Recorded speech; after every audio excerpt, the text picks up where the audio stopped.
안녕하세요, 시청자 여러분. 사연 읽어드리는 채널 사연여행입니다. 오늘의 이야기는 시장 바닥에서 악착같이 일해 강남 아파트 한 채를 일궈낸 70대 어르신이 겪은 기막힌 사연입니다. 평생 모시겠다며 합가한 아들내외가 집 명의를 넘겨받기 무섭게 태도를 돌변했다고 하는데요. 어머니를 치매 환자로 몰아 깊은 산골 요양원에 감금하고 아파트를 담보로 큰돈을 빌려 외제차를 사려 한 끔찍한 음모를 꾸몄습니다. 과연 오늘의 주인공은 이 기막힌 위기를 어떻게 벗어났을까요? 지금부터 그 이야기 시작해 보겠습니다. 안녕하세요. 제 기막힌 이야기 좀 들어보시겠어요? 저는 30간 넘어 남편을 먼저 보내고 시장 바닥에서 생선 대가리를 쳐가며 악착같이 돈을 모은 70대 할머니입니다. 손톱 밑에 피가 마를 날 없이 일해서 장만한 강남의 낡은 30평대 아파트 한 채가 제 인생의 유일한 자랑거리이자 전 재산이죠. 가을 햇살이 거실 깊숙이 들어오던 평온한 오후, 정막을 깨고 현관문 초인종이 요란하게 울렸습니다. 문을 열어보니 평소에는 제 생일에도 안부 전화 한 통 없던 며느리가 떡하니 서 있었어요. 며느리는 양손에 번쩍거리는 황금색 보자기에 싼 50만 원짜리 최고급 한우 세트를 무겁게 들고 있었죠. 며느리는 현관문을 열자마자 제품에 덥석 안기며 평소에는 들어보지 못한 과장된 콧소리를 냈습니다. 거실 소파에 앉자마자 며느리는 비린내가 배어 마디가 굵어진 제 거친 손을 자신의 매끄러운 손으로 덥석 감싸쥐었어요. 그러더니 살고 있는 전셋집 주인이 보증금을 터무니없이 올려달라 해서 당장 길거리에 나앉게 생겼다며 가짜 눈물을 뚝뚝 흘리기 시작했습니다. 어머님, 저희가 똥오줌 다 받아내고 평생 모실 테니 이 넓은 집에서 같이 살아요. 우리 애 아빠 밖에서 기죽어 사는 거 불쌍하지도 않으세요? 며느리가 급기야 거실 바닥에 무릎까지 꿇고 제 바지가랑이를 꽉 붙잡으며 애원했죠. 옆에 앉은 아들은 저와 눈도 마주치지 못하고 고개를 푹 숙인 채 핸드폰만 만지작거리며 땅에 꺼져라 한숨을 푹푹 내쉬었습니다. 축 처진 아들의 어깨를 보니 평생 자식 하나만 보고 살아온 어미로서 가슴 한구석이 찌릿하게 아려왔어요. 내가 죽으면 어차피 다 아들 몫이 될 재산인데 살아서 일찍 짐을 덜어주는 것이 진짜 부모된 도리가 아닐까 하는 생각이 제 이성을 마비시켰습니다. 결국 저는 길게 한숨을 내쉬며 아들 부부의 합가 제안을 허락하고 말았죠. 내친 김에 세금이 더 오르기 전에 내 명의로 된 이 강남 아파트까지 증여해주겠다는 돌이킬 수 없는 약속을 입 밖으로 꺼냈습니다. 증여라는 단어가 떨어지기가 무섭게 아들은 고개를 번쩍 들었어요. 죽을 상에서 완전히 벗어난 아들은 갑자기 화색이 도는 얼굴로 핸드폰 자판을 두드리며 누군가에게 재빨리 문자를 보냈습니다. 아들의 부산스러운 행동이 조금 의아했지만 저는 어떻게든 좋게 생각하려 애를 썼죠. 부엌으로 걸어가며 늙고 외로운 내 노년에 이제라도 북적거리는 가족의 온기를 마음껏 느낄 수 있겠다는 희망에 가슴이 부풀어 올랐습니다. 냉장고 문을 열고 시원한 매실차를 타서 쟁반에 조심스럽게 담았어요. 유리잔과 얼음이 부딪히며 달그락거리는 소리가 텅 빈 집안을 채우는 느낌이 꽤 나쁘지 않았죠. 하지만 매실차 쟁반을 들고 거실 모습 다시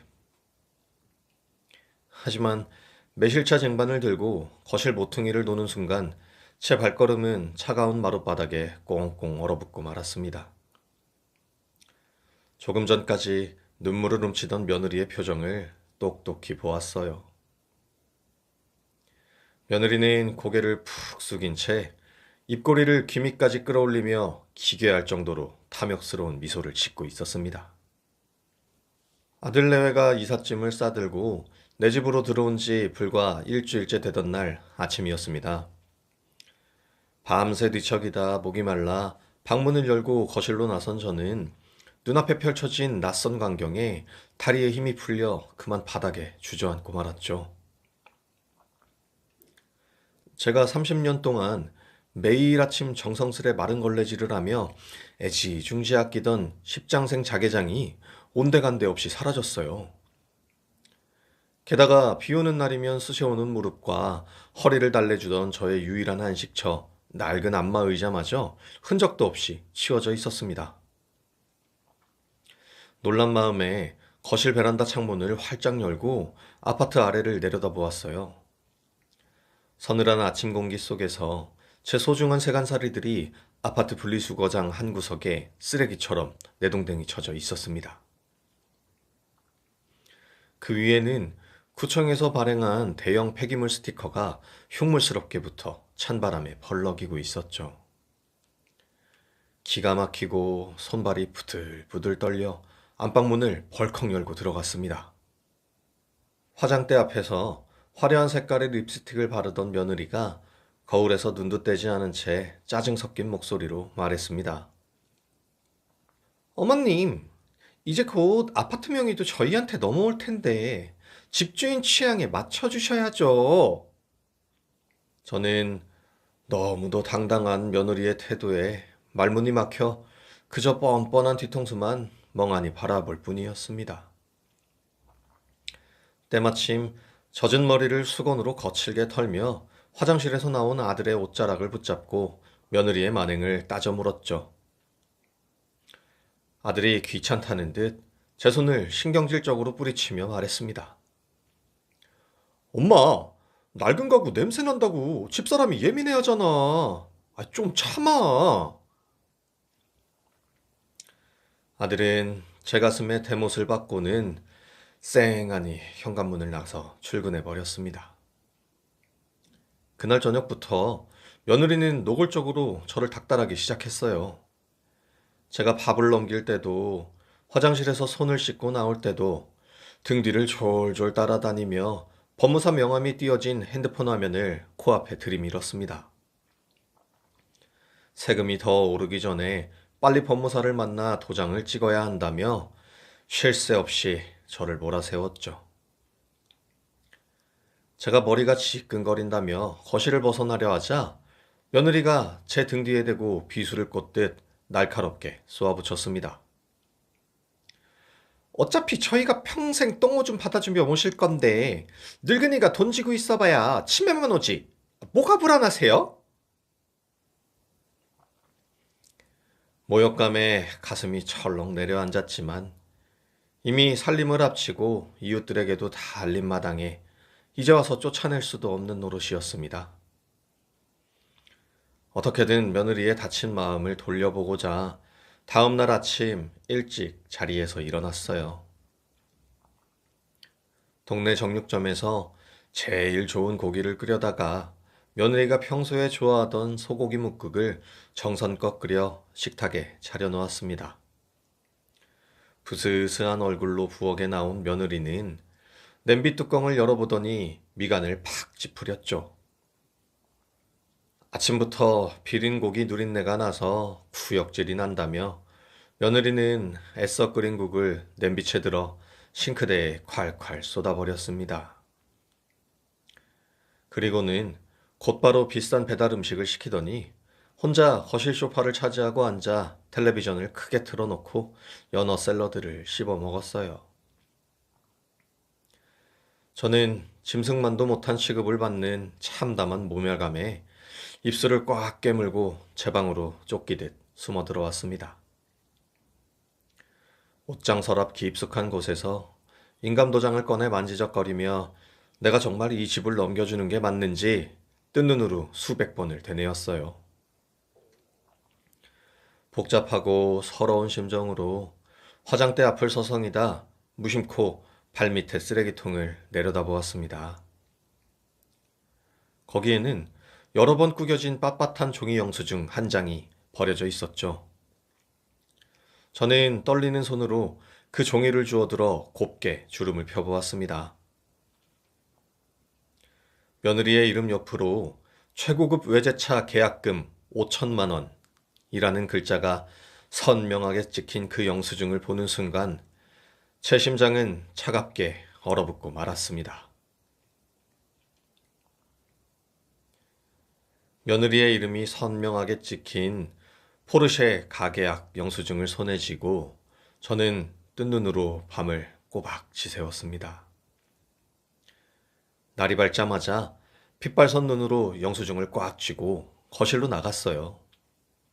소파에 길게 누워 핸드폰을 보던 며느리 앞에 영수증을 들이밀며 도대체 이게 무슨 돈이냐고 따져 물었죠. 며느리는 당황하는 기색 하나 없이 오히려 신경질적으로 제 손에서 구겨진 영수증을 확 낚아챘습니다. 그리고는 소파에서 벌떡 일어나 눈을 치켜뜨고 제 얼굴을 향해 삿대질을 해댔어요. 어머님은 왜 남의 쓰레기통을 뒤지고 난리세요? 어차피 아파트 담보대출 나오면 낼 돈이니까 신경 끄세요. 거실이 떠나가라 소리를 지르는 며느리의 기세에 눌려 저는 숨이 턱 막혔습니다. 아무 말도 하지 못하고 그 자리에 굳어있는 저를 어깨로 거칠게 밀치고 며느리는 안방으로 쾅 소리가 나게 들어가 버렸어요.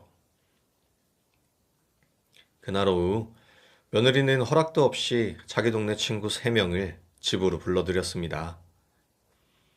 거실 한가운데 비싼 와인 여러 병과 냄새가 고약한 수입 치즈를 잔뜩 깔아놓았죠. 알아들을 수도 없는 팝송을 쿵쿵 울리게 틀어놓고 마치 자기 집인 양 까르르 웃으며 파티를 열었습니다. 방에 갇혀 있다가 목이 타서 물 한 모금 마시려 조심스럽게 방문을 열고 거실로 나가는 순간이었어요. 소파에 기대어 앉아 와인을 마시던 며느리의 싸늘한 시선이 제게 날아와 꽂혔습니다. 며느리는 친구들이 뻔히 보고 있는 앞에서 코를 쥐어뜯으며 모욕적인 말을 뱉어냈어요.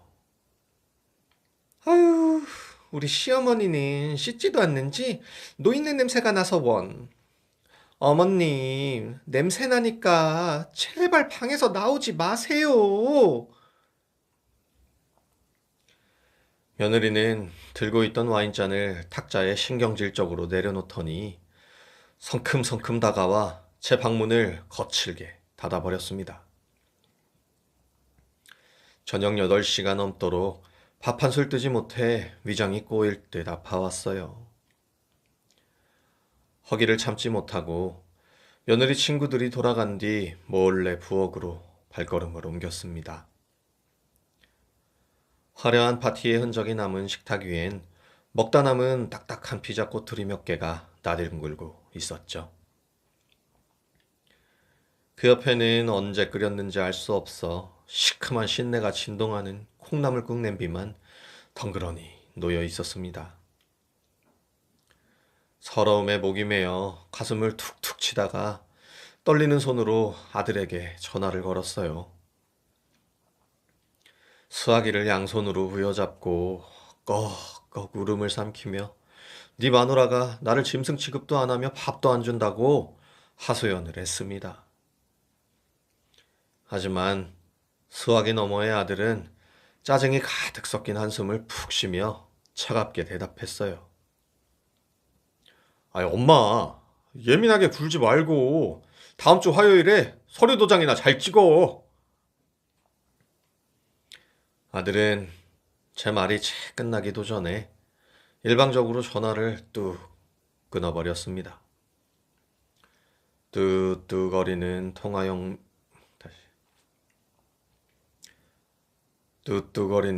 통화 연결음만 맴도는 핸드폰을 쥐고 저는 주방 바닥에 주저앉아 엉엉 소리를 내어 울었어요. 그로부터 며칠 뒤 시장에 찬거리를 사러 외출하고 돌아와 보니 현관문이 열리지 않았습니다. 현관문 비밀번호가 제 생일에서 며느리의 생일로 감쪽같이 바뀌어 있었던 것이죠. 비밀번호를 누르지 못해 한참을 현관 앞에서 서성이다 안에서 며느리가 문을 열어주어 겨우 집 안으로 들어갔습니다. 놀란 마음에 제가 30년을 넘게 썼던 안방문을 열어보니 제 짐은 온데간데 없었어요. 그 자리에는 며느리의 비싼 코트와 명품 가방들이 화려하게 자리를 차지하고 있었습니다. 제 낡은 옷가지와 손때 묻은 짐들은 볕도 제대로 들지 않아 벽지에 새카맣게 곰팡이가 쓸어 있는 비좁은 북향 옷방 구석에 짐짝처럼 던져져 있었죠. 내 뼈를 깎아 마련한 내 집에서 하루아침에 며느리의 눈치를 보며 숨죽여 지내는 식모이자 유령 신세로 전락하고 말았습니다. 찬바람이 스며드는 북향방의 차가운 장판 바닥을 주먹으로 쾅쾅 내리치며 억울한 가슴을 쥐어뜯었어요. 하지만 이 모든 끔찍한 수모를 겪고도 오직 하나뿐인 자식의 가정을 지켜주고 싶었던 미련한 어미의 마음이 저를 단단히 올감했습니다. 저는 소매로 눈물을 훔치며 며느리가 대충 쑤셔박아둔 서랍장 깊은 곳을 뒤져 인감증명서를 주섬주섬 챙겼어요. 증여서류에 찍을 도장을 꺼내기 위해 어지러운 짐을 정리하던 중이었습니다. 제 시선 끝에 며느리가 아무렇게나 처박아둔 겨울 코트 주머니 밖으로 빳빳하고 두꺼운 종이 뭉치가 삐져나온 것이 들어왔어요. 무심코 그 코트 주머니로 손을 뻗어 매끄러운 종이를 빼내어 활짝 펼쳐보았습니다. 그리고 그 종이에 적힌 글귀를 읽어내려간 저는 숨을 쉴 수 없을 만큼 큰 충격에 온몸이 뻣뻣하게 굳어버렸습니다. 가평 달빛 치매 전문 요양원이라는 소름 끼치도록 붉고 커다란 글씨가 화려한 팸플릿 정중앙에 선명하게 박혀 있었기 때문입니다. 가평 달빛 치매 전문 요양원이라는 핏빛처럼 굵은 글씨가 제 눈앞을 어지럽혔습니다. 두껍고 빳빳한 종이를 부여잡은 제 두 손은 통제할 수 없을 정도로 파르르 떨렸어요. 창문 틈새로 불어오는 서늘한 밤 공기가 뼛속까지 파고들며 온몸의 피를 차갑게 식혔습니다. 심한 갈증이 밀려와 저는 벽을 짚고 비틀거리며 자리에서 일어났죠. 떨리는 손으로 방문 손잡이를 잡고 아주 조심스럽게 문을 열어 거실로 발걸음을 내딛습니다. 칠흑같이 어두운 거실 한가운데서 두 사람의 은밀하고 낮은 목소리가 고요한 정적을 갈랐어요. 저는 숨소리조차 내지 않으려고 입술을 꽉 깨물고 부엌 쪽 벽 뒤로 재빨리 몸을 숨겼습니다. 거실 소파에는 며느리와 아들이 나란히 기대어 앉아 차가운 맥주를 마시며 웃고 있었죠. 어둠 속에서도 며느리의 간드러지고 들뜬 목소리가 제 귓가를 정확하고 예리하게 파고들었습니다. 며느리가 남은 맥주를 단숨에 들이키며 빈캔을 탁자에 소리나게 내려놓고 입을 열었어요. 자기야, 다음 주에 어머님 도장 찍으시자마자 바로 가평 요양원으로 짐 실을 차 부를 거야. 며느리의 입에서 튀어나온 그 끔찍한 한마디에 저는 심장이 바닥으로 쿵 떨어지는 참담함을 느꼈습니다. 제일 산골짜기에 있고 면회도 잘 안 되는 곳으로 이미 계약금까지 다 걸어놨어. 치매 초기로 오락가락한다고 둘러대고 밀어넣으면 그만이야. 며느리가 신이 나서 말을 이어갔죠. 그 악마 같은 목소리를 똑똑히 듣는 순간 저는 숨통을 꽉 조이는 고통에 가슴을 강하게 쥐어뜯었습니다. 아들 녀석의 낄낄거리는 웃음소리는 제 남은 희망마저 무참히 부수어 버렸어요. 아들이 거실 테이블에 다리를 쩍 벌리고 아주 만족스러운 목소리로 맞장구를 쳤습니다. 역시 내 마누라가 최고로 똑똑해. 아파트 담보로 끝까지 돈 당겨서 당신은 강남에 멋진 카페 차리고 나는 폼나게 외제차 한 대 뽑죠. 아들은 빈캔을 구겨 바닥에 휙 던지며 쐐기를 박듯 가장 끔찍하고 폐륜적인 말을 덧붙였죠. 늙은이는 거기서 주는 꿀꿀이죽 같은 밥이나 먹다가 죽으면 되지. 뭐하러 이렇게 비싼 집에 살아? 머리를 커다란 쇳덩이로 정통으로 얻어맞은 듯 눈앞이 새하얘지고 다리에 힘이 쭉 빠졌습니다. 저는 소리조차 내지 못하고 부엌 타일 바닥에 털썩 주저앉아 두 손으로 입을 거칠게 틀어막았어요. 눈물이 폭포수처럼 쏟아져 내렸지만 혹시라도 소리가 새어날까봐 끄끄거리는 오열을 억지로 삼켰습니다. 하늘이 무너지고 땅이 쩍쩍 갈라져 저를 통째로 집어삼키는 듯한 아득한 절망감이 전신을 휘어감았죠. 내 뼈와 살을 깎아 키워낸 내 자식이 나를 쓰레기 버리듯 내다버리려 한다는 사실에 미쳐버릴 것 같았습니다. 어두컴컴한 바닥에 떨어져 있던 제 낡은 핸드폰이 짧은 진동 소리를 내며 환한 빛을 뿜어냈어요. 눈물로 범벅이 된 얼굴을 소매로 거칠게 닦아내고 바들바들 떨리는 손으로 핸드폰 화면을 켰습니다. 제가 시장에서 장사하던 시절부터 알고 지낸 지인이자 법률사무소의 대표로 있는 박 변호사가 보낸 문자였죠. 문자에는 오늘 오후에 제 아들이 박 변호사의 사무실을 불쑥 찾아왔다는 내용이 적혀 있었습니다. 아들이 제 아파트를 맡기고 은행에서 10억이라는 큰 돈을 당장 빌릴 수 있는지를 아주 다급하게 캐물었다고 했어요. 어머니가 정신이 오락가락 한다고 은행을 속이고 몰래 가짜 서류를 만드는 방법까지 치밀하게 묻고 갔다는 내용이었습니다. 박 변호사는 누님, 다음 주 화요일에 집 넘겨주는 서류에 절대 도장 찍어주시면 안 됩니다. 라며 단호하게 경고했죠. 그 문자를 끝까지 읽어내린 순간 제 안에서 무언가 툭 하고 끊어지는 소리를 아주 분명하게 들었습니다. 지난 며칠 동안 저를 짓눌렀던 한없는 서러움과 뼈저린 절망의 눈물이 순식간에 차갑게 메말라 버렸어요. 대신 그 자리에는 온몸의 피를 끓어오르게 만드는 날카로운 분노의 불길이 무섭게 치솟기 시작했습니다. 어두운 거실에서 서로를 껴안고 낄낄거리는 두 짐승의 실루엣을 노려보며 저는 천천히 자리에서 일어났죠. 내 청춘과 내 피땀을 모두 갈아 넣어 온갖 수모를 견디며 만들어낸 내 인생의 유일한 보금자리입니다. 나를 차가운 요양원 한 구석에 처박아 놓고 내 돈으로 호의호식하겠다는 저 악마들의 계획을 내 손으로 철저하게 박살내리라 다짐했어요.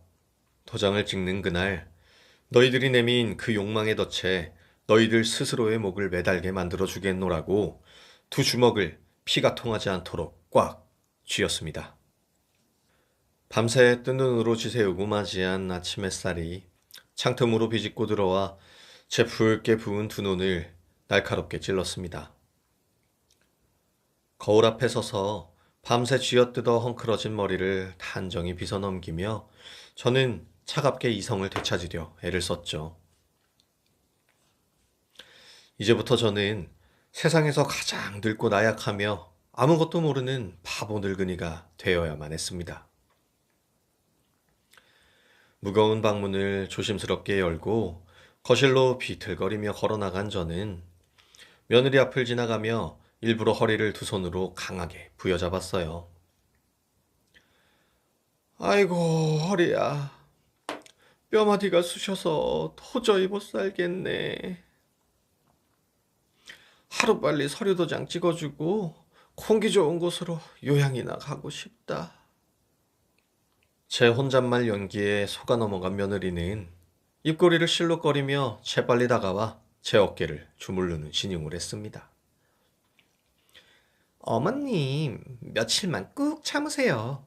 제가 세상에서 제일 편하고 공기 좋은 곳으로 잘 모실 테니까요. 며느리의 콧소리 섞인 가증스러운 목소리가 귓가를 파고들 때마다 위장이 뒤틀리는 듯 헛구역질이 올라왔지만 저는 어색하게 웃어 보였죠. 며느리가 동네 친구들을 만난다며 화려한 옷으로 치장하고 외출한 틈을 타 저는 모자를 푹 눌러 쓰고 도망치듯 집을 빠져나왔습니다. 택시를 잡아 타고 도착한 곳은 강남역 사거리에 있는 박 변호사의 크고 번듯한 법률 사무소였어요. 사무실 문을 열고 들어가자마자 저는 밤새 참았던 숨을 몰아쉬며 박 변호사의 책상 앞에 무너져 내리듯 주저앉았습니다. 제가 어젯밤 몰래 엿들은 두 짐승의 끔찍한 대화 내용과 쓰레기통에서 발견한 요양원 팜플릿 이야기를 털어놓자 박 변호사는 분노로 주먹을 꽉 쥐었죠. 박 변호사는 자리에서 벌떡 일어나 두꺼운 법전이 놓인 책상을 강하게 내리치며 저보다 더 크게 화를 내주었습니다. 누님, 이대로 억울하게 당하고만 계실 겁니까? 제가 그 파렴치한 놈들 숨통을 정확히 끊어놓을 만한 합법적인 방법을 하나 만들어 드리겠습니다. 박 변호사의 단호하고 이글거리는 눈빛을 마주한 순간 제 안의 두려움이 싹 가시고 서늘한 투지가 불길처럼 타올랐습니다. 우리는 머리를 맞대고 아들 부부가 제 발로 스스로 걸어 들어올 아주 치명적이고 완벽한 덫을 설계하기 시작했죠. 그 덫의 이름은 바로 조건부 증여 계약서, 흔히들 말하는 효도 계약서라는 서류였습니다. 조건은 아주 명확하고 상대의 심장을 찌르는 날카로운 칼날과도 같았어요. 재산을 물려받는 아들 부부는 저를 죽을 때까지 이 아파트에서 정성껏 모시고 부양해야 한다는 내용을 첫 줄에 굵게 적었습니다. 만약 제 동의 없이 저를 강제로 요양시설에 집어넣거나 집에서 내쫓으려 한다면 증여는 즉각 무효가 된다는 무시무시한 조항을 써내려갔죠. 거기에 더해 약속을 어길 시 위약금 5억 원을 당장 배상해야 한다는 무거운 족쇄까지 단단히 채워 넣었습니다. 박 변호사는 이 독소 조항이 빽빽하게 적힌 종이를 일반적인 소유권 이전 서류들과 똑같은 글씨체와 종이 재질로 교묘하게 위장해 주었어요. 저는 아파트 명의를 넘기는 수십 장의 서류 더미 한가운데에 이 치명적인 문서를 은밀하게 끼워 넣으며 차가운 복수의 칼을 갈았습니다. 박 변호사 사무실을 나선 저는 곧바로 복잡한 전철을 타고 용산 전자상가로 발걸음을 재촉했어요. 미로 같은 상가 건물을 이리저리 뒤지고 돌아다닌 끝에 손톱보다도 작은 단추 모양의 고성능 초소형 녹음기 2대를 현금으로 샀습니다. 녹음기를 코트 주머니 깊숙이 찔러 넣고 집으로 돌아오는 길 해질녘의 붉은 노을이 마치 제 속을 까맣게 태우는 분노의 불길처럼 보였죠. 집에 도착하자마자 저는 아들 내외가 거실 불을 끄고 방에 들어가 깊이 잠든 새벽이 오기만을 숨죽이 기다렸습니다. 자정이 훌쩍 넘어 온 집안이 쥐죽은 듯 고요해지자 저는 발소리를 죽이고 캄캄한 거실로 살금살금 기어나갔어요. 가슴이 방망이질 치고 손이 덜덜 떨렸지만 혀를 꽉 깨물고 정신을 똑바로 차렸습니다. 녹음기 하나는 며느리가 매일 앉아 텔레비전을 보는 거실 소파 쿠션 틈새 아주 깊숙한 곳에 검은 테이프로 단단히 붙여두었죠. 나머지 하나는 아들이 밥을 먹으며 입을 나불거리는 부엌 식탁 아래쪽 보이지 않는 구석에 야무지게 고정했습니다. 이 작은 기계들이 짐승 같은 저들의 추악한 속내를 남김없이 빨아들일 것이라 확신하며 차가운 미소를 지었어요. 모든 덫을 완벽하게 설치하고 나서 곰팡이내 나는 제 북향방으로 돌아와 차가운 장판 바닥에 등을 댔습니다. 천장을 멍하니 올려다보는 제 귓가에 당장 내일이면 이 아파트의 주인이 된다며 낄낄거리던 며느리의 웃음소리가 환청처럼 울렸어요. 내 평생의 땀방울이 서린 이 집을 빼앗기고 길거리에 나앉을지도 모른다는 공포는 이미 사라진 지 오래였습니다. 오히려 제 입가에는 사냥감을 벼랑 끝으로 몰아넣기 직전의 사냥꾼처럼 서늘하고 비장한 미소가 번지고 있었죠. 핏덩이 같은 내 자식에게 목줄을 내어주고 질질 끌려다닐 바에야 차라리 내 손으로 그들의 숨통을 꽉 조이고 내 권리를 되찾겠노라 다짐했습니다. 서류에 도장을 찍는 결전의 내일 아침, 내 눈앞에서 벌어질 그들의 비참하고 처절한 몰락을 머릿속으로 생생하게 그려보았어요. 덫은 완벽하게 쳐졌고 이제 남은 것은 탐욕에 눈먼 그들이 제 발로 함정 한가운데로 걸어 들어오는 것을 지켜보는 일뿐이었습니다. 며느리가 그토록 목이 빠지게 기다리던 증여 서류에 인감 도장을 찍는 결전의 날 아침이 밝았습니다. 집안은 마치 큰 잔치를 앞둔 집처럼 밝고 들뜬 기운이 아침부터 감돌았어요.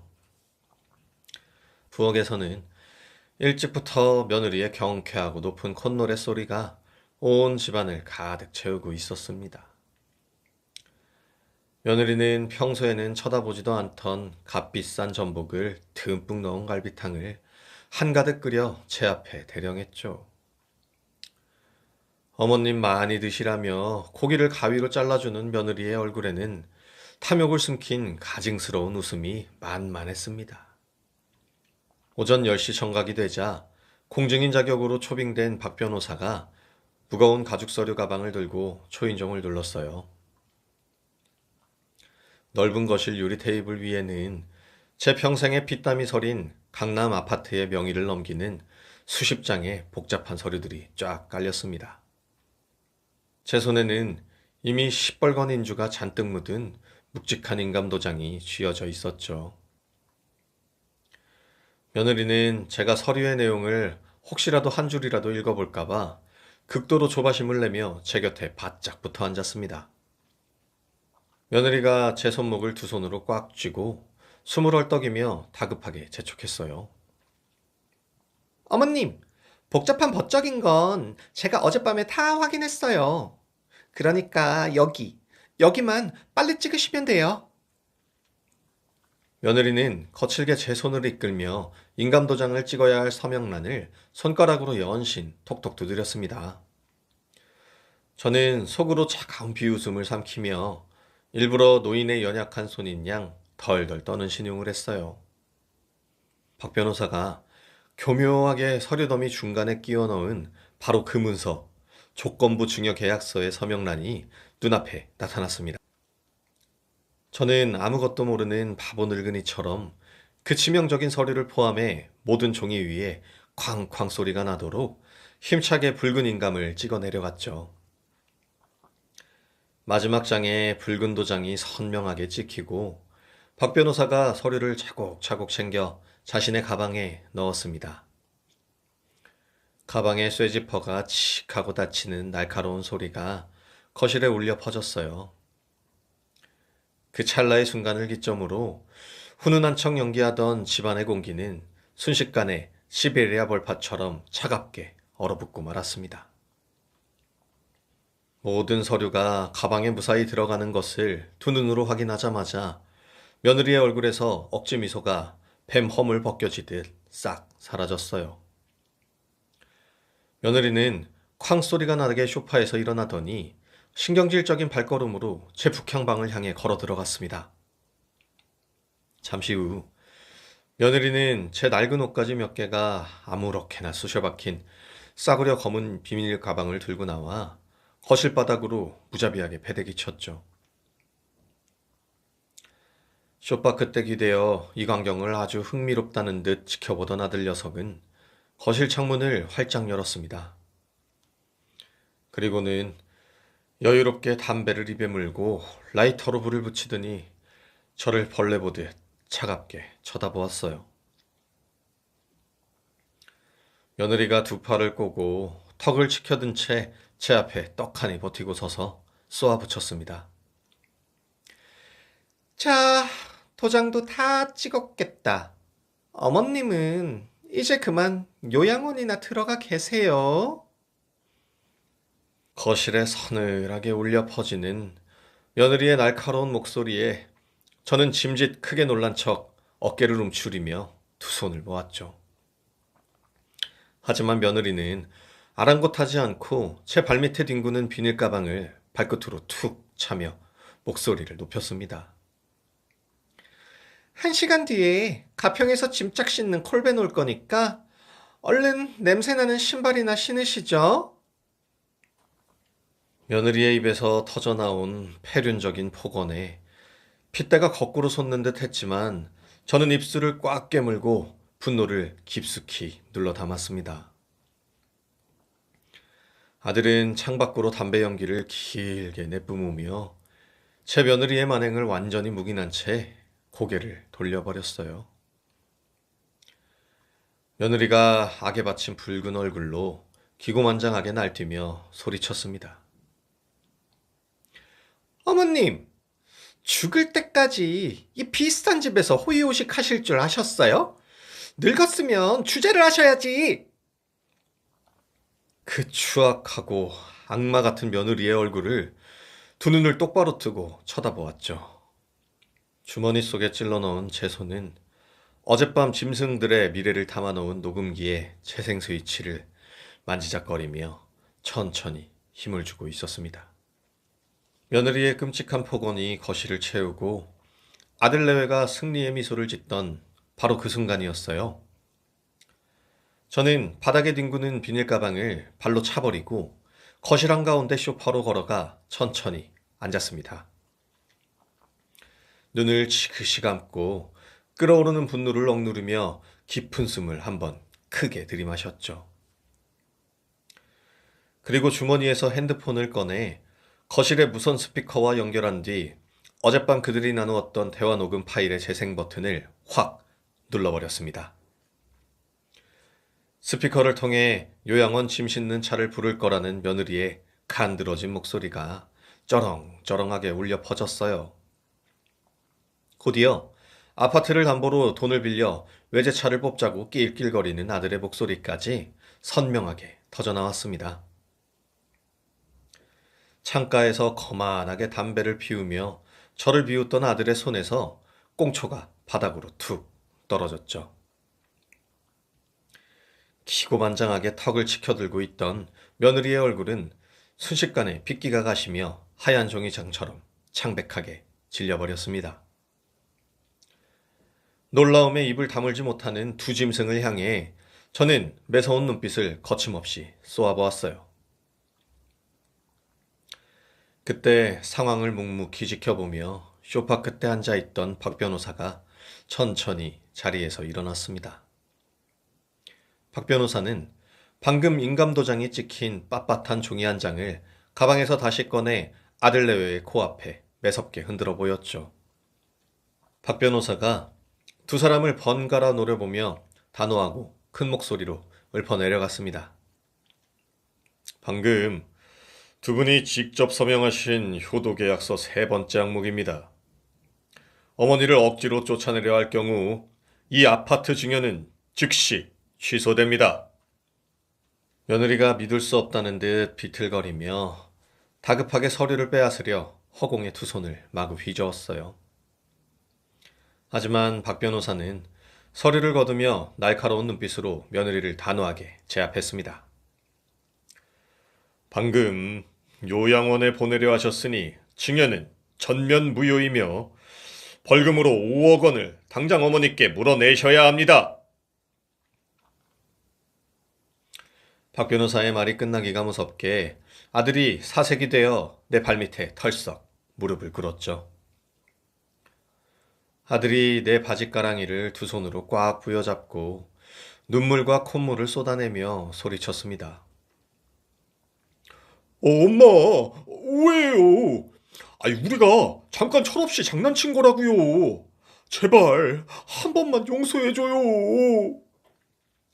저는 아들의 구차한 변명을 들으며 잠시 입을 꾹 다문 채 턱관절이 얼얼해지도록 이를 꽉 악물었어요. 쿵쾅거리는 심장박동 소리가 귓가를 때렸지만 흔들리지 않기 위해 숨을 깊고 천천히 몰아쉬었죠. 가슴 밑바닥에서부터 끓어오르는 10년 묵은 체증을 끌어모아 저는 아들의 더러운 손을 매몰차게 뿌리치며 벌떡 일어났습니다. 제가 목에 시뻘런 핏대가 서도록 있는 힘껏 소리치며 호랑이처럼 표효했어요. 장난? 내 피와 땀, 내 인생을 갈아 마시려던 게 장난이냐? 당장 내 집에서 꺼져! 이 짐승만도 못한 것들아! 내 신호와 동시에 밖에서 대기하고 있던 경호원들과 이삿짐 센터 직원들이 현관문을 벌컥 열고 들이닥쳤습니다. 직원들은 안방으로 성큼성큼 들어가 며느리의 명품 가방과 화장품들을 아파트 복도 밖으로 가차없이 내동댕이 쳤죠. 뒤이어 아들의 비싼 골프채와 옷가지들이 허공을 가르며 현관문 밖 차가운 시멘트 바닥 위로 나뒹굴었어요. 며느리는 헝클어진 머리칼을 쥐뜯으며 비명을 질렀고 아들은 경호원들에게 양팔을 붙잡힌 채 질질 끌려나갔습니다. 살려달라고 발버둥치는 아들 내외의 비참한 비명소리가 아파트 복도를 메아리치며 멀어졌죠. 두 짐승이 쫓겨난 텅 빈 거실 한가운데 서서 저는 평생 처음으로 미친 듯한 박장대소를 터뜨렸습니다.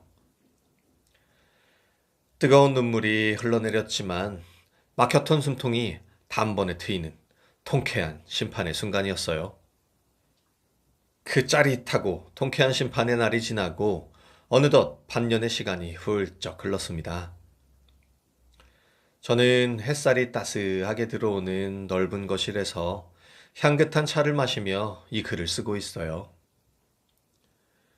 경호원들에게 맨발로 끌려나간 그날 이후 아들 부부는 갈 곳이 없어 동네 찜질방을 전전했다고 합니다.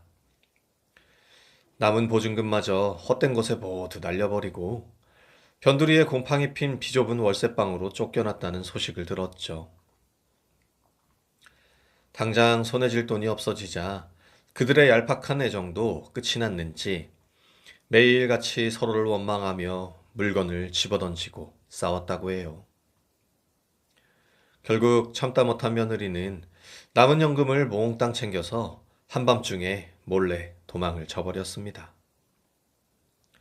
졸지에 5억 원이라는 어마어마한 벌금 빚더미에 앉은 제 아들은 빚쟁이들을 피해 거친 막노든 판을 전전하고 있어요. 지금은 도망간 며느리와 진흙탕 싸움 같은 처절한 재판에 휘말렸다는 소문이 심심치 않게 들려옵니다. 가끔 번호를 숨긴 채 피눈물로 용서를 구하는 구구절절한 문자나 편지가 제게 도착하곤 하죠.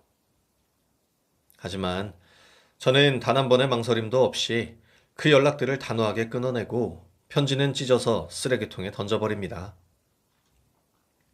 저는 그 끔찍했던 기억이 묻은 강남 아파트를 시세보다 조금 싸게 미련 없이 팔아치웠어요. 통장에 찍힌 수십억의 큰 돈을 보며 저는 비로소 진정한 해방감과 벅찬 자유를 느꼈습니다.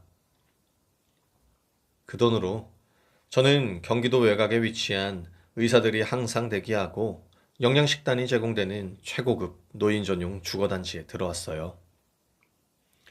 아침에는 동년배 친구들과 신선한 채소 위주의 식사를 하고 낮에는 맑은 물에서 수영과 붓글씨를 배웁니다.